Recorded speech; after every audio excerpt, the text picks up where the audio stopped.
সেকালের হরকরা নামক ইংরেজি পত্রিকায় দেখিতাম কোনো একজন মিলিটারি সাহেব প্যারেড বৃত্তান্ত, ব্যান্ডেল বাদ্যচর্চা প্রভৃতি নানা কথা পালামৌ হইতে লিখিতেন।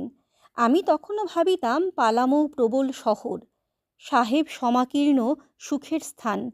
তখন জানিতাম না যে পালামৌ শহর নহে, একটি প্রকাণ্ড পরগনা মাত্র। শহর সে অঞ্চলেই নাই, নগর দূরে থাকুক। তথায় একখানি গণ্ডগ্রামও নাই, কেবল পাহাড় ও জঙ্গলে পরিপূর্ণ। পাহাড় আর জঙ্গল বলিলে কে কি অনুভব করেন বলিতে পারি না। যাহারা কৃষ্ণচন্দ্র কর্মকার কৃত পাহাড় দেখিয়াছেন, আর যাহাদের গৃহপার্শ্বে শৃগাল শ্রান্তি সংবাহক ভাট ভেড়ান্ডার জঙ্গল আছে, তাহারা যে এ কথা সমগ্র অনুভব করিয়া লইবেন, ইহার আর সন্দেহ নাই। কিন্তু অন্য পাঠকের জন্য সেই পাহাড় জঙ্গলের কথা কিঞ্চিত উত্থাপন করা আবশ্যক। সকলের অনুভব শক্তি তো সমান নহে।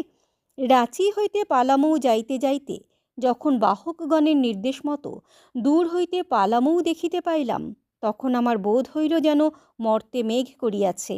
আমি অনেকক্ষণ দাঁড়াইয়া সেই মনোরম দৃশ্য দেখিতে লাগিলাম। ওই অন্ধকার মেঘ মধ্যে এখনই যাইব এই মনে করিয়া আমার কতই আহ্লাদ হইতে লাগিল। কতক্ষণে পৌঁছিব মনে করিয়া আবার কতই ব্যস্ত হইলাম। পথে ৪-৫ ক্রোশ অগ্রসর হইয়া আবার পালামৌ দেখিবার নিমিত্ত পালকি হইতে অবতরণ করিলাম। তখন আর মেঘভ্রম হইল না।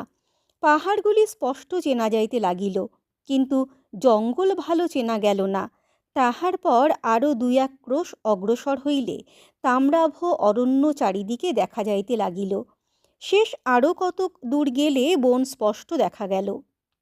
পাহাড়ের গায়ে নিম্নে সর্বত্র জঙ্গল, কোথাও আর ছেদ নাই, কোথাও কর্ষিত ক্ষেত্র নাই, গ্রাম নাই, নদী নাই, পথ নাই, কেবল বন, ঘন নিবিড় বন। পরে পালামৌ প্রবেশ করিয়া দেখিলাম নদী গ্রাম সকলই আছে। দূর হইতে তাহা কিছুই দেখা যায় না। পালামৌ পরগনায় পাহাড় অসংখ্য, পাহাড়ের পর পাহাড়, তাহার পর পাহাড়, আবার পাহাড়, যেন বিচলিত নদীর সংখ্যাতীত তরঙ্গ। আবার বোধ হয় যেন অবনীর অন্তরাগ্নি একদিনেই সেই তরঙ্গ তুলিয়াছিল। এখন আমার ঠিক স্মরণ হয় না, কিন্তু বোধ হয় যেন দেখিয়াছিলাম সকল তরঙ্গগুলি পূর্ব দিক হইতে উঠিয়াছিল। কোনো কোনোটি পূর্ব দিক হইতে উঠিয়া পশ্চিম দিকে নামে নাই। এইরূপ অর্ধ পাহাড় লাতেহার গ্রাম পার্শ্বে একটি আছে। আমি প্রায় নিত্য তথায় গিয়া বসিয়া থাকিতাম। এই পাহাড়ের পশ্চিম ভাগে মৃত্তিকা নাই, সুতরাং তাহার অন্তরস্থ সকল স্তর দেখা যায়। এক স্তরে নুড়ি, আর এক স্তরে কালো পাথর ইত্যাদি। কিন্তু কোনো স্তরই সমসূত্র নহে, প্রত্যেকটি কোথাও উঠিয়াছে, কোথাও নামিয়াছে। আমি তাহা পূর্বে লক্ষ্য করি নাই। লক্ষ্য করিবার কারণ পরে ঘটিয়াছিল। একদিন অপরাহ্নে এই পাহাড়ের মূলে দাঁড়াইয়া আছি। এমতো সময় আমার একটা নেমোখারাম ফরাসিস কুকুর আপন ইচ্ছামতো তাঁবুতে চলিয়া গেল। আমি রাগত হইয়া চিৎকার করিয়া তাহাকে ডাকিলাম। আমার পশ্চাতে সেই চিৎকার অত্যাশ্চর্যরূপে প্রতিধ্বনিত হইল। পশ্চাৎ ফিরিয়া পাহাড়ের প্রতি চাহিয়া আবার চিৎকার করিলাম। প্রতিধ্বনি আবার পূর্বমত হ্রস্ব দীর্ঘ হইতে হইতে পাহাড়ের অপর প্রান্তে চলিয়া গেল। আবার চিৎকার করিলাম।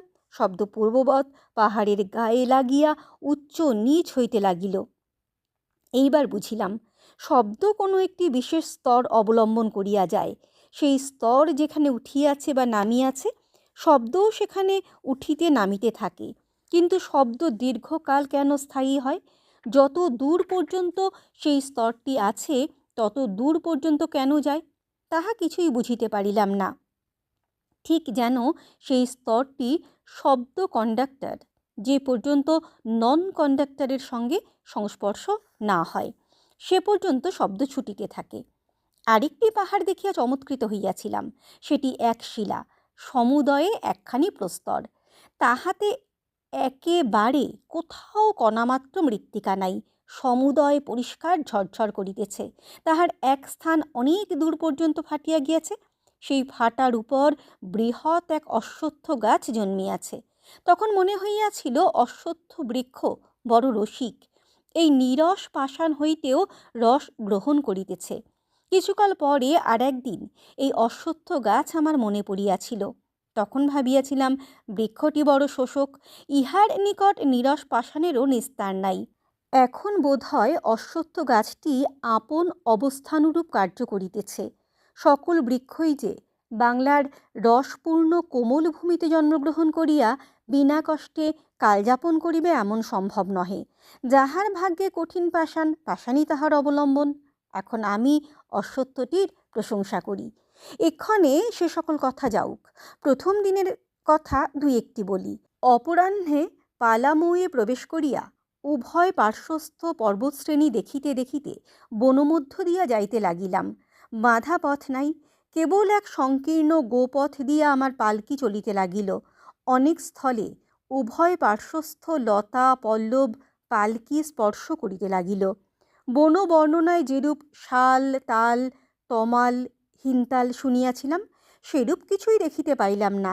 তাল হিনতাল একেবারেই নাই, কেবল শালবন। অন্য বন্য গাছও আছে, শালের মধ্যে প্রকাণ্ড গাছ একটিও নাই। সকলগুলি আমাদের দেশি কদম্ব বৃক্ষের মতো, না হয় কিছু বড়, কিন্তু তাহা হইলেও জঙ্গল অতি দুর্গম, কোথাও তাহার ছেদ নাই, এই জন্য ভয়ানক। মধ্যে মধ্যে যে ছেদ আছে তাহা অতি সামান্য। এইরূপ বন দিয়া যাইতে যাইতে এক স্থানে হঠাৎ কাষ্ঠ ঘণ্টার বিষণ্ণকর শব্দ কর্ণগোচর হইল। কাষ্ঠ ঘণ্টা পূর্বে মেদিনীপুর অঞ্চলে দেখিয়াছিলাম। গৃহপালিত পশু বনে পথ হারাইলে শব্দানুসরণ করিয়া তাহাদের অনুসন্ধান করিতে হয়, এই জন্য গলঘণ্টার উৎপত্তি। কাষ্ঠ ঘণ্টার শব্দ শুনিলে প্রাণের ভিতর কেমন করে। পাহাড় জঙ্গলের মধ্যে সে শব্দে আরও যেন অবসন্ন করে, কিন্তু সকলকে করে কিনা তাহা বলিতে পারি না। পরে দেখিলাম একটি মহিষ সভয়ে মুখ তুলিয়া আমার পালকির প্রতি এক দৃষ্টিতে চাহিয়া আছে। তাহার গলায় কাষ্ঠ ঘণ্টা ঝুলিতেছে। আমি ভাবিলাম পালিত মহিষ যখন নিকটে তখন গ্রাম আর দূরে নহে।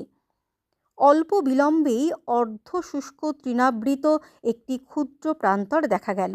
এখানে সেখানে দুই একটি মধু বা মৌয়া বৃক্ষ ভিন্ন, সে প্রান্তরে গুল্মকি লতা কিছুই নাই, সর্বত্র অতি পরিষ্কার। পর্বত ছায়ায় সে প্রান্তর আরও রম্য হইয়াছে। তথায় কতকগুলি কোল বালক একত্র মহিষ চড়াইতেছিল। সেরূপ কৃষ্ণবর্ণ কান্তি আর কখনো দেখি নাই। সকলের গলায় পুঁতির সাত নড়ি, ধুকধুকির পরিবর্তে এক একখানি গোল আরশি, পরিধানে ধরা, কর্ণে বনফুল। কেহ মহিষ পৃষ্ঠে শয়ন করিয়া আছে, কেহ বা মহিষ পৃষ্ঠে বসিয়া আছে, কেহ কেহ নৃত্য করিতেছে। সকলগুলি যেন কৃষ্ণ ঠাকুর বলিয়া বোধ হইতে লাগিল।